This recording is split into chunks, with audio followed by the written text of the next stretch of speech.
I might do something like that in the future. Just let me know in the comments if that would be something you're interested in. The story I have for you today is so bizarre and so mind-blowing. It is quite unbelievable and also so twisted. It's just unimaginable about what happened, and you probably will have more questions after the story, that's for sure. I will tell you one thing. Nobody really dies in this story. But you will know why it is considered a crime as well after I finish talking about it. Because it's pretty much like a murder as well.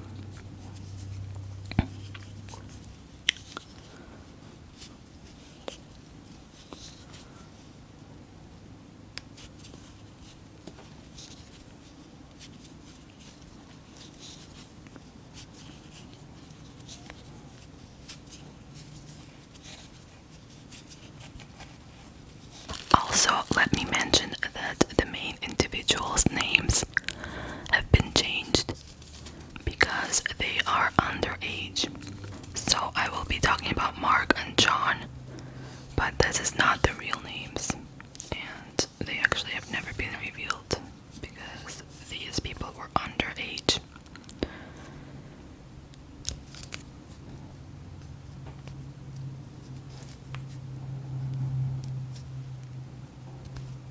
The story takes place in Manchester, England. John was a 14-year-old boy. He did not really have a nice upbringing, unfortunately. His biological father would beat and sexually abuse his mother. And he actually abducted John when he was really little. His biological father did. Then later in life, his mother remarried, and his stepfather was not better than his actual father. He was a real drug addict. He was also violent against his mother. And the stepdad actually left John and his mother when John was only 7. So they were just left together with his mom, unfortunately.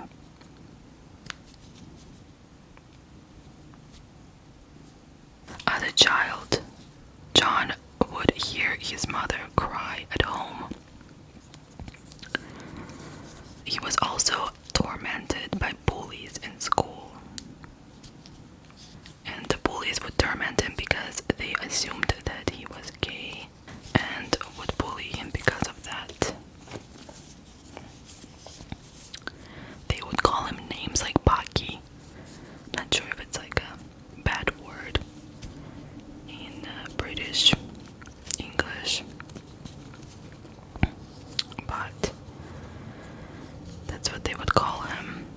On John's 13th birthday, his mother was finally able to afford to buy him a laptop. And this was early 2000s, by the way, so not many people had a laptop or a computer at this time either. But his mom was able to buy him a laptop.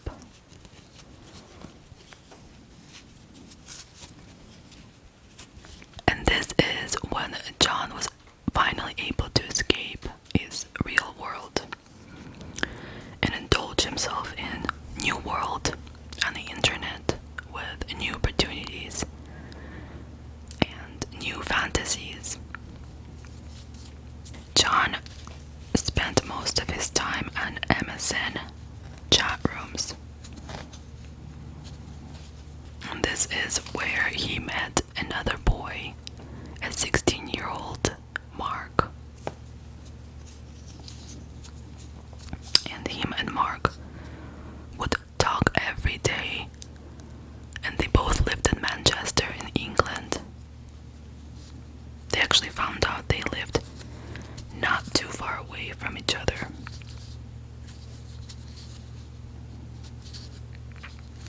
Mark was a college student, but he lived with his parents still.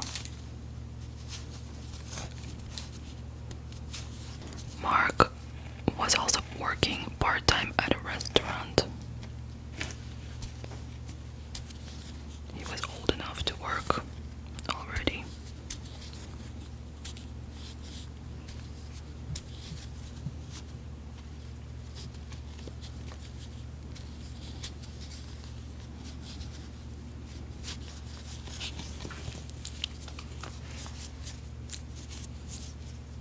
Mark did reasonably well at school, and he had a better family than John, better upbringing. In between his studies, Mark was able to chat with John, so that's what he did. They became really good friends online. And this was actually in February of 2003 when they met. Internet was kind of primitive, and it wasn't like we know it today. It was pretty much like a beginning of the internet like we know it today. So the chat rooms were just starting.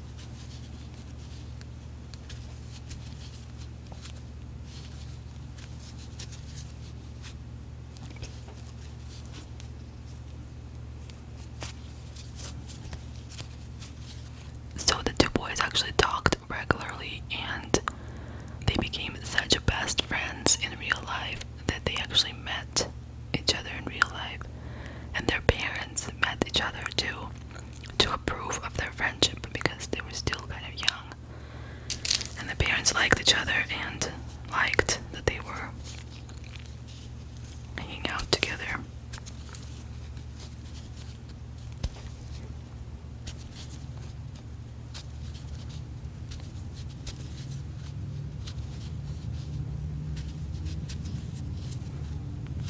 So in August 3rd, 2003, Mark met another girl in a chat room. Her name was Rachel. And she was also frequenting the Manchester kids chat room. So there was a chat room for just the Manchester kids. And it was, I believe, a private chat room that was only accessible with invites. So all the Manchester kids would often hang out there in the chat rooms. And Mark fell over heels for Rachel. They would talk constantly, and Mark would even webcam with Rachel. However, suspiciously, Rachel never showed her face on the webcam. And that is because Rachel would say that she is from a poor family and cannot afford a webcam. So she would ask Mark to come online on the webcam because back in the days, laptops did not have cameras. Computers did not have installed cameras inside, so you would have to buy a separate webcam, and Rachel could not afford that. So Mark and Rachel had this relationship online going on for a few months, and even would have an intimate relationship when Mark would go online in his webcam and Rachel would ask him to touch himself, and he would. And this is how their relationship was going. So she would just watch him. And in a month or two, Rachel disappeared from the chat room and stopped messaging Mark all of a sudden. So Mark began to worry what happened to Rachel. Rachel was also never online anymore.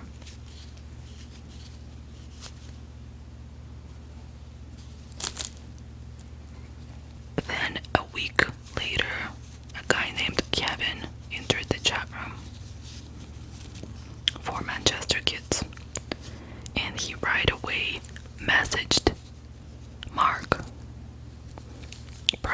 messaged him.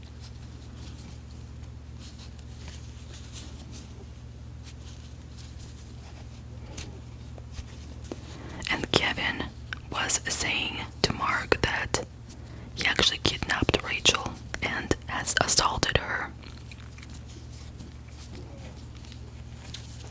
And he actually described in graphic details of how he was doing that. And also mentioned that Rachel was screaming Mark's name as he was doing that.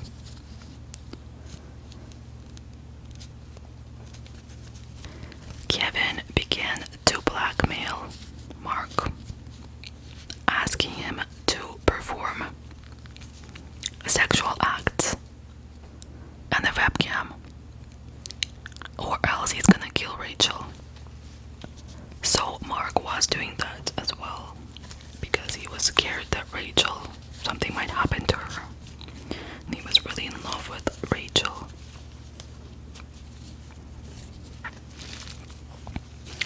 So eventually, Kevin told Mark that Rachel was released from his hostage. However, Rachel never went online. She was not online anymore.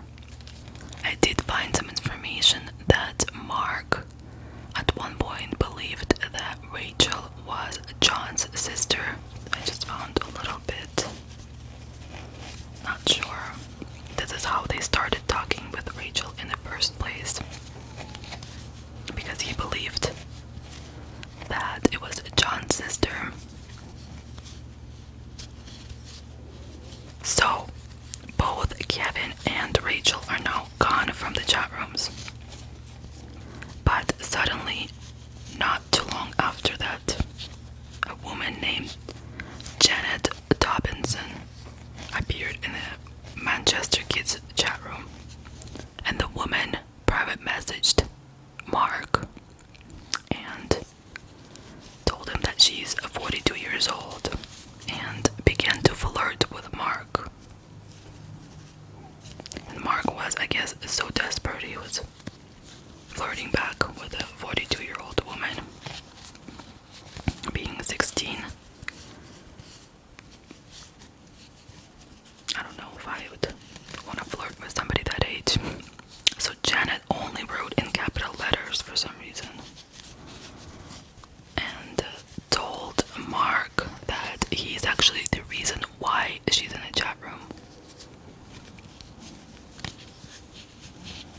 Because she is a spy and she was told to recruit Mark into the MI6, which is the security service.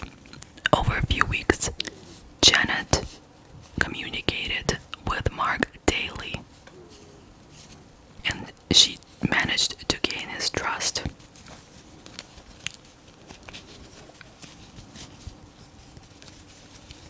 She told Mark that he needs to carry out some tests to prove his worthiness before he would be given the official mission. My question is, if she is the one that seeked him out in this chat room, why does he have to prove his worthiness to her now? That is so bizarre.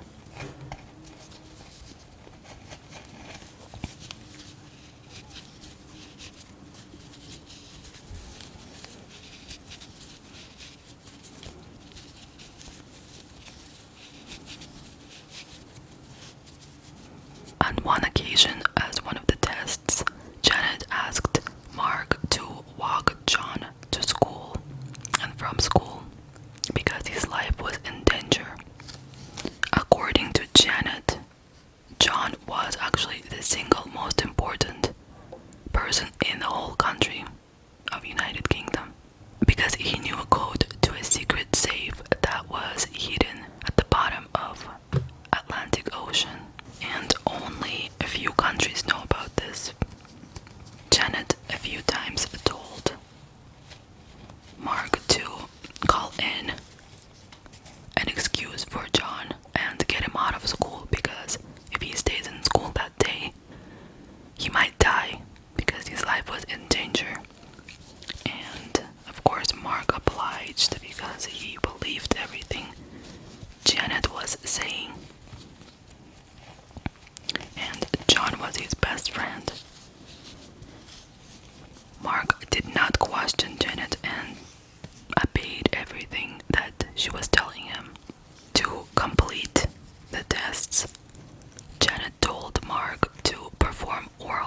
sex on John, his friend, and Mark obliged even then. So he really wanted to save his friend.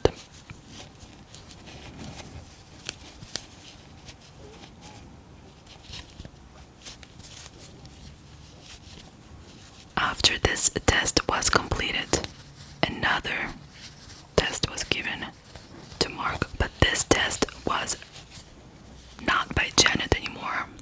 It was a message by Prime Minister Tony Blair. So he messaged Mark and told Mark to perform another oral sex on John, as he wanted him to be seen as gay. Mark did that as well. He went over to his house, and I'm not sure what he told his friend, why he was doing that, or he didn't even question what's going on there. So this was the final test, and Mark was now ready for his mission, his final mission.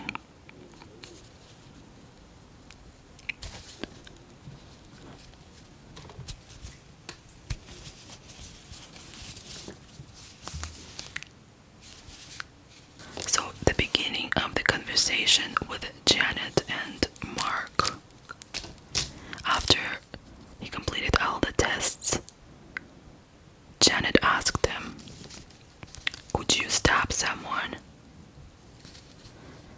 And Mark responded with, "I haven't really thought about this." Janet then asks, "Well, think please." Mark just answers, "Okay." So as you can see, there wasn't much convincing done, and Mark would just pretty much agree to anything Janet said. And that is because Mark was actually in love with Janet, so he would do anything that Janet would ask him. Janet then informed Mark that John is actually suffering from a brain tumor and needs to be put out of his misery.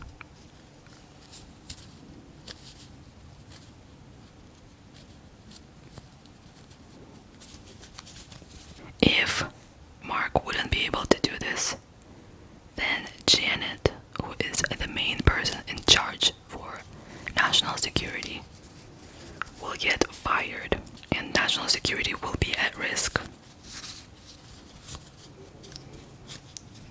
Of course, this sounds bizarre to me, at least. I don't know if I would want to believe anything this woman says, but Mark believed her.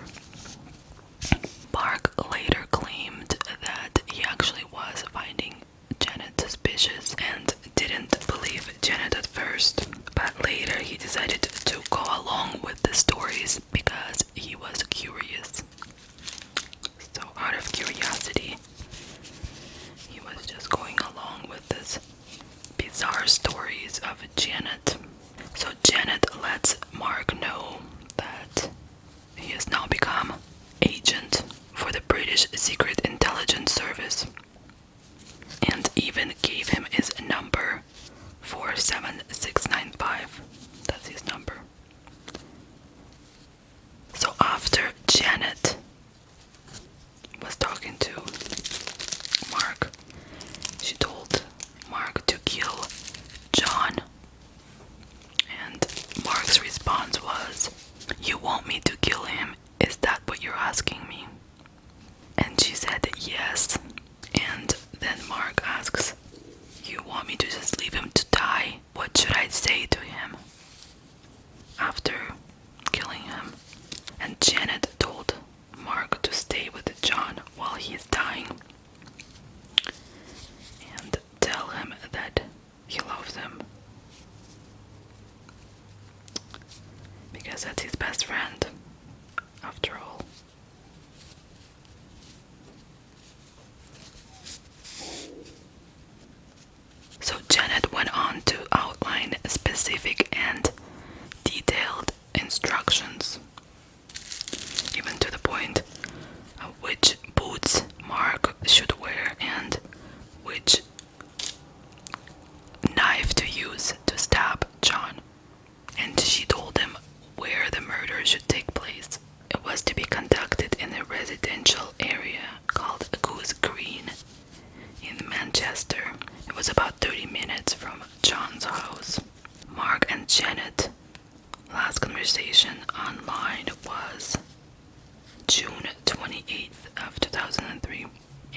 Janet told Mark specific instructions where to go to meet John, and John is unaware of all of this.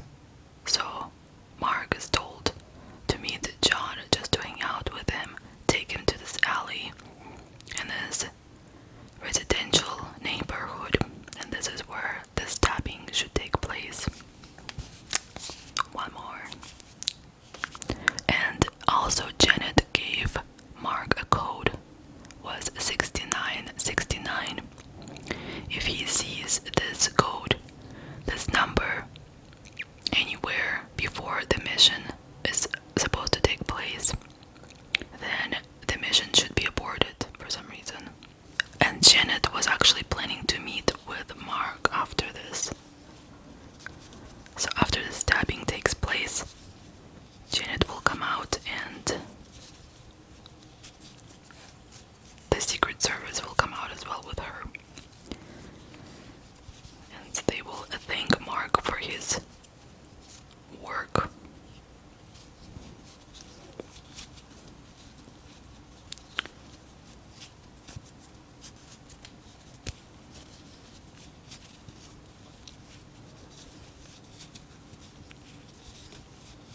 So on Sunday, the next day, Sunday, June 29th, 2003, the two teenage boys set out from Altrincham, Greater Manchester. Not sure if I said it correctly. They met at a Stafford shopping center where Mark casually told John that he's gonna pick up a knife at this shopping center. And John was like, okay, go ahead. So there's actually CCTV footage apparently that was never released, but they found Mark taking out cash from an ATM machine to buy this knife that was apparently pretty expensive knife, that he was supposed to get a specific knife to kill him. So Mark was thinking about this. He's about to murder his friend so much that he actually became dizzy and wanted to throw up. So he asked John to sit down on a bench with him, and Mark actually tried to tell John what he's about to do, giving him hints and letting him know he's about to do something not so good. But since he never saw the numbers 6969 anywhere, he decided to go ahead and proceed with his mission. So the two boys actually ended up going to a McDonald's and picking up Cokes there to drink before heading to the Goose Green neighborhood.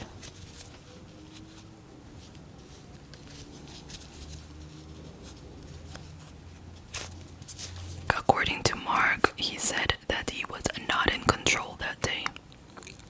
In fact, he said that he did not feel like it was him doing all this. Like somebody was pushing him to do this. Some evil forces. And for over an hour, Mark held a knife close to John's body and screaming, "You have to let me do this." But he was afraid to do it for the longest time, until he finally found courage and he finally put the knife through John's stomach and pressed down on it. And then he actually hugged him with the knife still being inside the stomach. Can you believe this? How painful that would be for John. And Mark told John that he is his best friend and he loves him, while John is screaming in pain.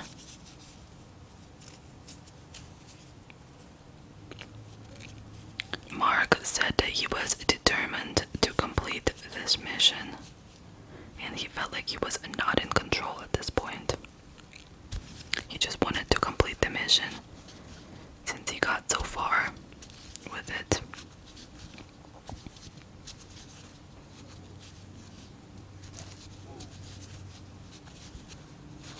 And so Mark was waiting for Janet, but she never showed up.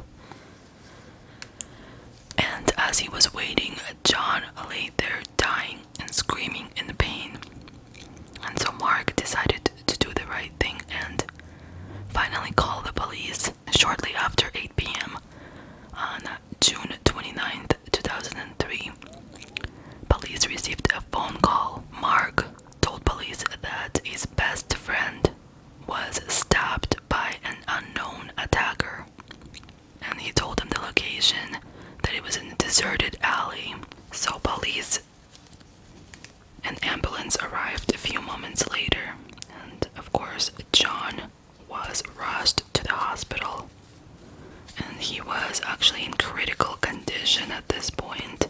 From all the stab wounds, it was actually not one, I think it was a few stab wounds, and the stab wounds would damage his kidneys, his liver, his stomach. So it was a miracle that he even survived this.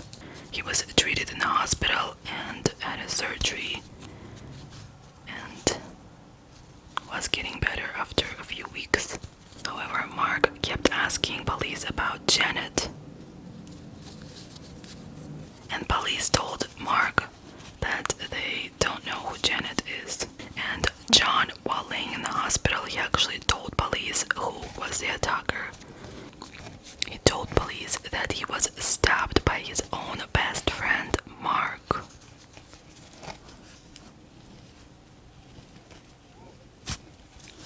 However, Mark was in denial. He said that the police was supposed to know all this. Janet was the one who told him this. He was gonna be in a secret mission.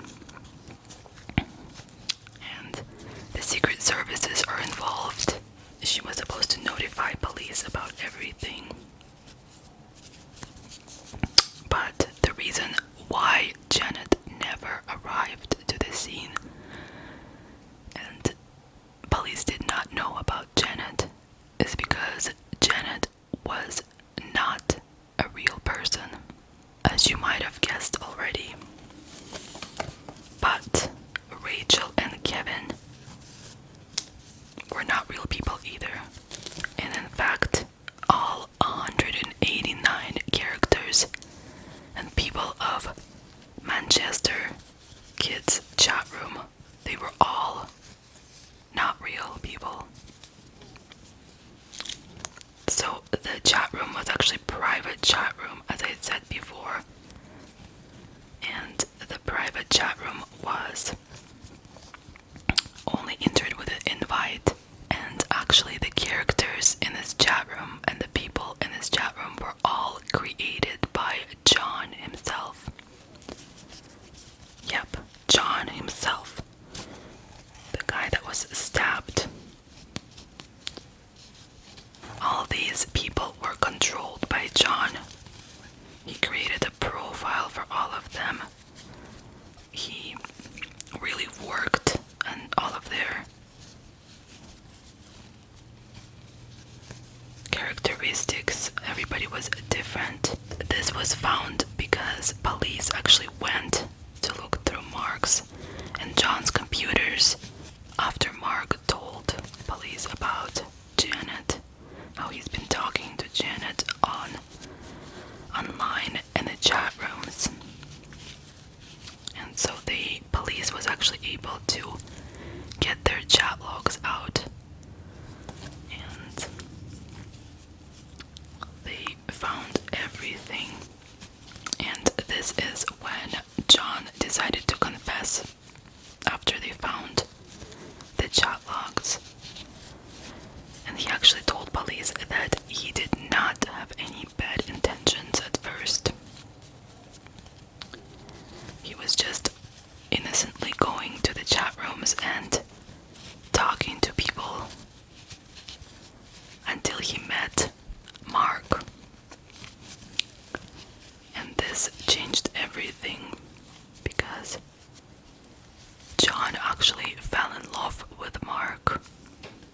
he fell in love with him and he wanted to get closer to him, but he did not know how because Mark was not interested in men, it seemed. So he created a girl named Rachel, who also appeared in the chat room, and messaged Mark.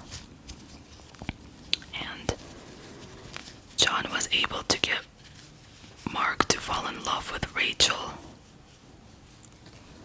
But then John actually became jealous of the relationship between Mark and Rachel because this is what he wanted with Mark, and he had to lie about his identity. So then, because of jealousy, John actually decided to kill Rachel off.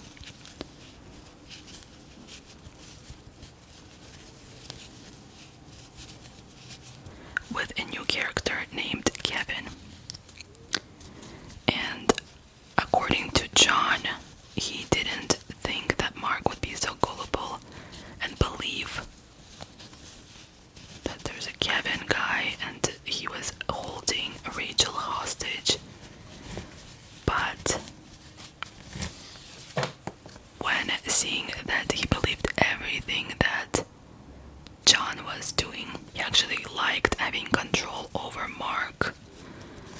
And this is when he decided to create a Janet.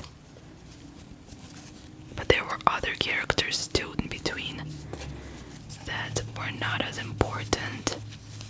There was another girl named Lindsay East, which was very similar to Rachel West, which was very suspicious. And if I were in Mark's place, I would think about the maybe connection that these two might have.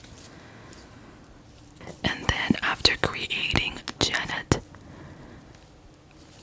at first he was trying to take control over Mark completely and possibly maybe start a romantic relationship with Mark with the help of Janet. So this is when he was asking to do all those tests, and Mark was obliging to everything. And this is when John at one point started feeling like he cannot get out of these lies anymore. There's too many lies now. And if he does come out to Mark and tell him the truth, then he would never be his friend again. And he would be so mad at him. So he decided the only way to stop this and to get out of all his lies is for him to die. So he decided to prepare his own death to protect his relationship with Mark, because he really cherished their friendship and really wanted to be friends with him still. So Mark actually had no idea about any of this, and he only learned about this when he was in court.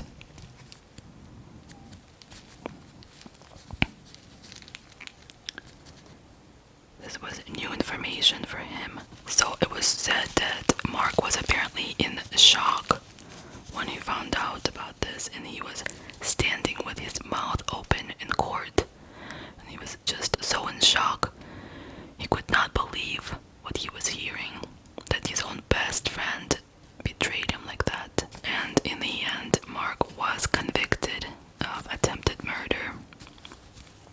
Since John never died, he only actually spent 8 months in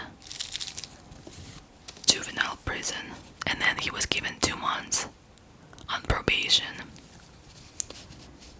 And his conditions of probation were to not use the internet and not go to the chat rooms without adult supervision, which is, I think, very little what he's done, because he almost killed the person. persons, but it's not for me to decide. And then John was not given any sentence, but he did get probation, and his condition of probation was not to go to the chat rooms for 3 years. And both boys actually have permanent restraining order on the other for the rest of their lives, so they can never contact each other or see each other again. John was actually charged with a new charge that's never happened before, I think, ever. And the charge is called inciting his own murder. So he pretty much arranged his own murder.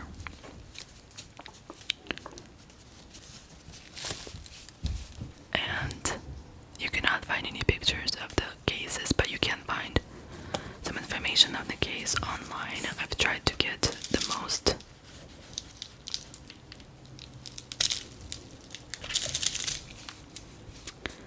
details for this video.